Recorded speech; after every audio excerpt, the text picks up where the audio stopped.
የኤፌሶን መጽሐፍ ምዕራፍ 1 እስከ ቁጥር 17 ነው የምናነበው። ከአንድ ጀምሮ እኔ ላንብብ። እንዲህ ይላል። በእግዚአብሔር ፍቃድ የኢየሱስ ክርስቶስ ሐዋርያ የሆነው ጳውሎስ በኤፌሶን ላሉት ቅዱሳን በክርስቶስ ኢየሱስ ላሉት ምእመናን ከእግዚአብሔር ከአባታችን ከጌታም ከኢየሱስ ክርስቶስ ጸጋና ሰላም ለእናንተ ይሁን። በክርስቶስ በሰማያዊ ስፍራ በመንፈሳዊ በረከት ሁሉ የባረከን የጌታችን የኢየሱስ ክርስቶስ አምላክና አባት ይባረክ። ዓለም ሳይፈጠር በፊቱ ቅዱሳንና ነውር የሌለን በፍቅር እንሆን ዘንድ በክርስቶስ መረጠን። በበጎ ፈቃዱ እንደወደደን በኢየሱስ ክርስቶስ ሥራ ለእርሱ ልጆች እንሆን ዘንድ አስቀድሞ ወሰነን። በውድ ልጁም እንዲያው የሰጠንን የጸጋውን ክብር ይመሰገን ዘንድ ይህን አደረገ። በውድ ልጁም እንደ ጸጋው ባለጠግነት መጠን በደሙ የተደረገ ቤዛነታችንን አገኘን። እርሱም የበደላችን ስርየት ነው። ጸጋውን በጥበብና በአእምሮ ሁሉ አበዛልን። በክርስቶስ ለማድረግ እንደወደደ እንደ አሳቡ የፈቃድን ምስጢር አስታውቆናልና በዘመን ፍጻሜ ይደረግ ዘንድ ያለውን አሳቡም በሰማይና በምድር ያለውን ሁሉ በክርስቶስ ለመጠቅለል ነው። እንደ ፈቃዱ ምክር ሁሉ የሚሰራውን እንደ እርሱ አሳብ አስቀድመን የተወሰንን በክርስቶስ ደግሞ ርስትን ተቀበልን። ይኸውም በክርስቶስ አስቀድመን ተስፋ ያደረግን እኛ ለክብሩ ምስጋና እንሆን ዘንድ ነው። እናንተ ደግሞ የእውነትን ቃል ይኸውም የመዳናችሁን ወንጌል ሰምታችሁ ደግሞም በክርስቶስ አምናችሁ በተስፋው መንፈስ በመንፈስ ቅዱስ ታተማችሁ። አሜን። እንግዲህ ሶስት ነገር ነው የምናየው ኤፌሶን ምዕራፍ 1 እስከ ቁጥር 13 ባለው ሐሳብ ላይ ሶስት መሰረታዊ የሆኑ ነገሮችን ነው የምናየው። አንደኛው ቁጥር 3 ላይ የሚነግረን በክርስቶስ አማካኝነት እግዚአብሔር አስቀድሞ እኛን መምረጡ፣ የተመረጥን ሰዎች እግዚአብሔር ገና ሳንፈጠር በእናታችን ማህፀን እንኳን ደም ሳለን አልያም እናት አባቶቻችንም ሳይፈጠሩ ዓለምም ሳይፈጠር በፊት ሰማይና ምድር ሳይዘረጋ ፍጥረታት በቃሉ ሳይመጡ በፊት እግዚአብሔር ሁሉን በሚችል አገዛዙና አሰራሩ መሰረት አስቀድሞ መርጦናል። ተመርጫለሁ በልባግ አስቀድሞ ምን ብሎናል? መርጦናል። አሁን ብዙ ሰው እግዚአብሔር አስቀድሞ እንደመረጠው አያስብም። ይሄ ደግሞ አደጋው ምንድነው? አንተ እግዚአብሔርን ፈልገው የመጣህ እንጂ እግዚአብሔር ፈልጎ የጠራህ አይመስልህም። ያለበለዛ በኔ ፍቃድ፣ በኔ ሐሳብ፣ በኔ ጥበብ፣ በኔ ማስተዋል አይደለም በክርስቶስ ኢየሱስ እንዳምን የሆንኩት። አስቀድሞ የጠራኝ ጌታ ራሱን ገልጦ ነው። አስቀድሞ የጠራችሁ ጌታ እሱ ራሱን ለእናንተ ሲገልጥ ነው። ስለተመረጣችሁ እግዚአብሔር ስለወደዳችሁ ወዳችሁት ከተከተላችሁት ይልቅ ወዶ የጠራችሁ ጌታ እሱ ታላቅ ነው። በክርስቶስ በኩል እግዚአብሔር አስቀድሞ ወስኖናል፣ አይቶናል፣ ጠርቶናል። ለዚህ የጸጋ ወንጌል ይሄንን መዳን ይሄንን ታላቅ የምስራች በሕይወታችን ላይ እንድንሰማ እንድንቀበል በወንጌል እውነት እንድንተከልና እንድንኖር እግዚአብሔር መርጦናል። እስኪ እግዚአብሔር መርጦኛል በሉ። አንዳንድ ሰዎች አንዳንድ ሃይማኖተኞች መርጦኛል የሚለው ያማቸዋል። አንተ ማን ስለሆንክ ነው አንተን የሚመርጥህ? አዎ በዓለም ቋንቋ ሊወዳደር የሚችል ነገር እጅህ ላይ ላይኖር ይችላል። ግን እግዚአብሔር መርጦሃል። ምርጫው የሰው አይደለማ። እስኪ ራስህን አስብ። አንዳንዶቻችን እኮ አለባው የቁጣ ልጆች ነበርን። በኃጢአታችን ብዛትና አመፅ በብዙ ክፉ ጎዳናዎች የሄድን እኔና አንተ እንኳን ፍጹም በሆነው አምላክ ለመመረጥ ጥሩ በሚሰራ ደግ ሰው እንኳን ልንመገጥና ልንታይ የማንችል ግን አምላክ መረጠን። ኃጢአተኞች ሳለን በክርስቶስ ወደደን። መመረጣችን የአምላክ ስራ እንጂ የእግዚአብሔር ስራ እንጂ የኛ አይደለም። እጅ አውጥተን አይደለም እኔን ምረጠኝ ያልነው፣ እንዲሁ መረጠን። ወዳጆቼ በዚህ የእግዚአብሔር እውነት ልባችሁ እንዲሞቅ እፈልጋለሁ። ተመርጣችኋል። ይሄ እውነት ሳይገባው አንዳንድ ሰው አሁን መኪና ይሰጣል ሲባል ነው አሜን የሚለው። ይሄ እውነት ነው በጣም ሊያጮህ የሚገባው። ሰማይ አንተን መርጦሃል። እስኪ እኔ ራሴን ባይ አንተ ራስህን ብታይ ለመመረጥ የሚያበቃ ምን አለክ? በሰው አላልኩም፣ በመላእክት ዘንድ አላልኩም። አምላክ አንተን ሊመርጥበት፣ አንተን ሊወድበት ከብዙ ሰዎች መካከል ያልታኑ የጠፉ እኮ አሉ። ከነሱ የተሻልክ ሰው ሆነ አይደለም፣ ግን ተመርጠህ ነው። አየህ፣ ይሄ ሲገባ እግዚአብሔር ፊት በራስ መተማመን የሚባል የለም። እግዚአብሔር ፊት በሱ መተማመን ብቻ ነው። ተመርጬ ነው፣ እግዚአብሔር ስለመረጠኝ ነው። እሱ እኔን አክብሮ ገና በእናቴ ማህፀን ሳለሁ እንዳለ ገና ደም ሳለሁ አጥንቶች እንኳን ሳይዋደዱ ወደዚህ ምድር ሳልመጣ የራሱ አድርጎ የመረጠኝ የወሰነኝ እግዚአብሔር ስሙ ይባረክ። ስለዚህ የኤፌሶን ምዕራፍ 1 ከቁጥር 3 እስከ 13 ያለው ሐሳብ ሲጠቀለል አንደኛው ተመርጣችኋል ነው። የመረጣችሁ አካል አለ፣ እግዚአብሔር አለ፣ የወሰናችሁ አለ። እናንተ በተሻለ መንገድ የመሄድ ብቃትና ችሎታ ስላላችሁ አይደለም። አሁን በክርስቶስ ያላችሁት ስለመረጣችሁ ነው። እሱን አሁን የምትወዱትም ስለወደዳችሁ ነው። ሁለተኛው ሐሳብ ኃጢአተኞች ሆናችሁ፣ በደለኞች ሆናችሁ፣ ጥፋተኞች ሆናችሁ ሞት የሚገባችሁ እንኳን ሆናችሁ ሳለ ሕይወት እንድታገኙ እግዚአብሔር ያደረገው አንድ ልጁን ስለ እኛ ቤዛ አድርጎ ነው ይለናል። ሁለተኛው ሐሳብ ቤዛነት ነው።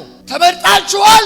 ከዛው ለኃጢአታችሁ ደግሞ ደመወዝ የሚከፍል ቤዛ የሚሆን ስለ እናንተ የሚከፍል እናንተ በሰራችሁት ወንጀልና ኃጢአት ራሱን የሚሰጥ ይለናል። ቤዛ የሚሆን ኢየሱስ ክርስቶስ አለ። በዛ የመስቀል ሥራ ቤዛነትን አግኝታችኋል። ቤዛነት የተካፈላችሁት የተቀበላችሁት በክርስቶስ ኢየሱስ የመስቀል ሥራ ነው። የእናንተ ጽድቅ አይደለም። ጻድቃን ናችሁ፣ አዎ፣ ግን የእናንተ አይደለም፣ የተቀበላችሁት ነው። ቅዱሳን ናችሁ፣ አዎ፣ ግን የእናንተ አይደለም፣ የተቀበላችሁት ነው። የሰራችሁት ሳይሆን የሰራላችሁ ያደረገ ልጃችሁ እንጂ እናንተ ያደረጋችሁት አይደለም ይለናል።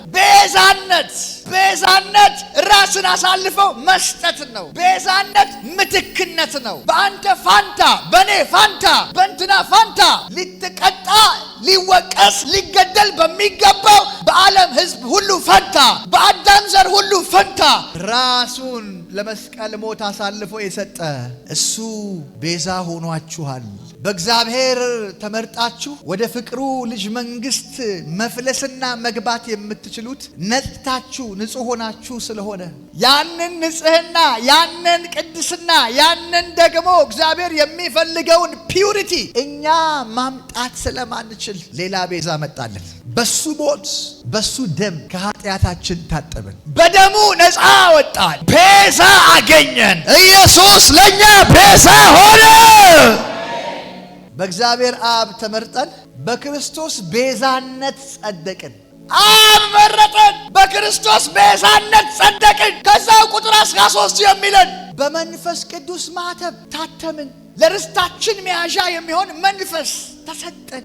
የመታተም የዳናችሁበት ድነት ያገኛችሁትን ጽድቅ የዘላለም የሚያረግ የማይወሰድ የሚያረግ ለዘላለም ከእናንተ ጋር ጸንቶ የሚኖር የእግዚአብሔር ጽድቅ የሚያረግ ሌጋል ኢሹ እንዲሆን ታውቃለህ። ምንም አይነት ደብዳቤ በሆነ በስራ ቤት ሄድ ሌተር ቢወጣም ማህተም ከሌለው ደብዳቤው ሌጋል አይደለም። ድህነታችን በክርስቶስ ኢየሱስ የቤዛነት ሥራ ተሰርቶ በመንፈስ ቅዱስ ማህተም ታትሟል።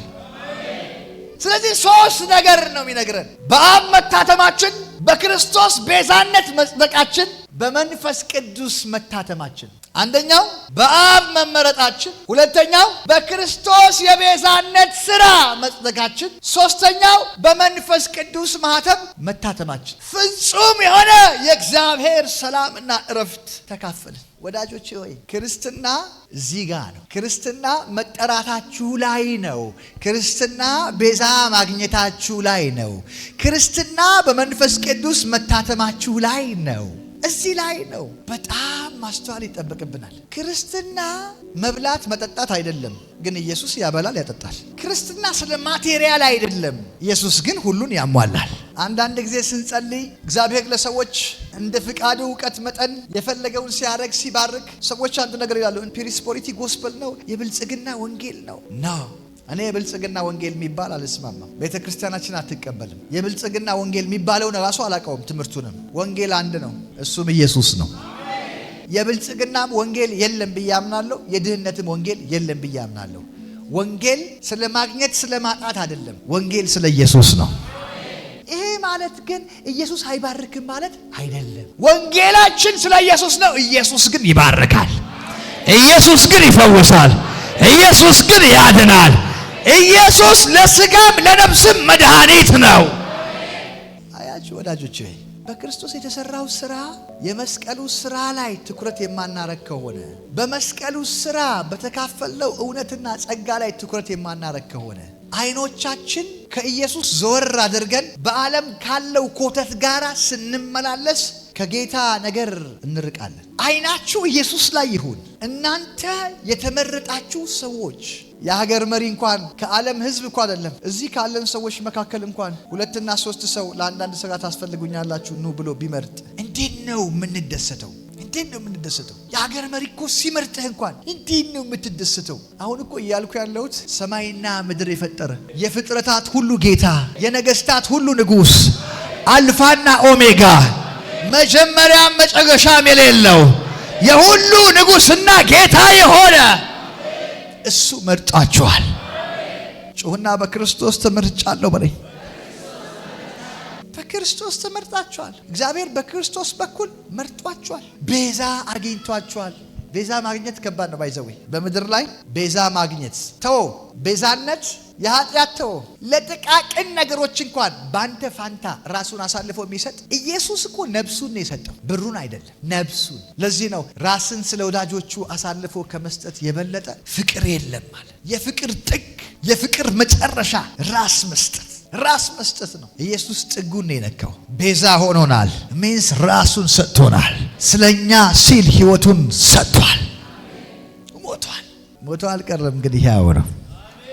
በመንፈስ ቅዱስ ማህተም ደግሞ ታትመናል። እነዚህን ነገሮች አትርሷቸው፣ በጣም ወሳኝ ናቸው። በእግዚአብሔር አብ ተመርጫለሁ። በክርስቶስ ኢየሱስ የቤዛነት ሥራ ጸድቄአለሁ። በመንፈስ ቅዱስ ማህተም ታትሜያለሁ።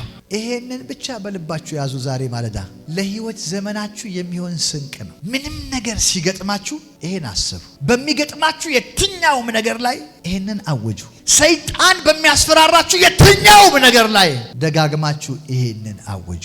ይሄንን ያዙ በልባችሁ። ክርስትና ይሄ ነው። በእግዚአብሔር አብ መመረጥ፣ በክርስቶስ የቤዛነት ሥራ መጽደቅ፣ በመንፈስ ቅዱስ ማህተም መታተም። ይሄንን ይዛችሁ ከቀጠላችሁ በነገር ሁሉ ላይ ዓለም ላይ ባለው የትኛውም ቻሌንጆች ላይ አሸናፊ የሚያደርጋችሁ ይሄ የመዳን ዕውቀት ነው። ያወራነው የመዳንን ዕውቀት ነው። ሰው ሚድነው እንደዚህ ነው። ሌላ ምንም አያስፈልገውም። ኢየሱስ ክርስቶስን እጅን አንስተህ ስትቀበለው የህይወት መንፈስ ባንተ ውስጥ ይገባል። በመንፈስ ቅዱስ ማህተም ትታተማለህ። ያን ጊዜ ያንተ ጉዳይ፣ የህይወት ጉዳይ፣ የነፍስ ጉዳይ፣ የመንፈስ ጉዳይ ሙሉ በሙሉ ፍጻሜ ያገኛል። እያወራ ያለሁት ስፔሻሊ ስለ መንፈሳችንና ስለ ነፍሳችን ድህነት ነው። ስጋችን ድኗል፣ እየዳነ ይቀጥላል። ፍጹም አይደለንማ። እስከ ክርስቶስ ቀን ድረስ ፍጹምናችን የሚያልቅ አይደለም። 1 ሚሊዮን ዓመት ከዚህ በኋላ ቢጨመርልን ፍጹም ሆነን አንጨርስም። ሰዎች ነን። ፍጹም አንድዬ ብቻ ነው። ይህ ማለት ግን አልዳንም ማለት አይደለም። ድህነታችን በክርስቶስ በኩል ተፈጽሟል። ለመዳን የምታረጉት ሩጫ ካለ አቁሙ። ዛሬ ስለዳናችሁ ሩጡ። አሜን። ብዙ ሰው ለመዳን ነው የሚሮጠው። እኛ ከሱ ወጥተናል፣ ድነናል።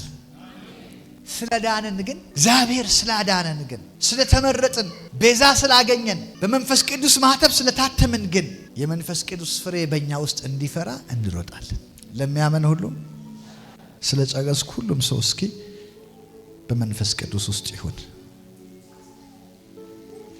ይሄንን እንድታስቡት ስፈልግ ነው።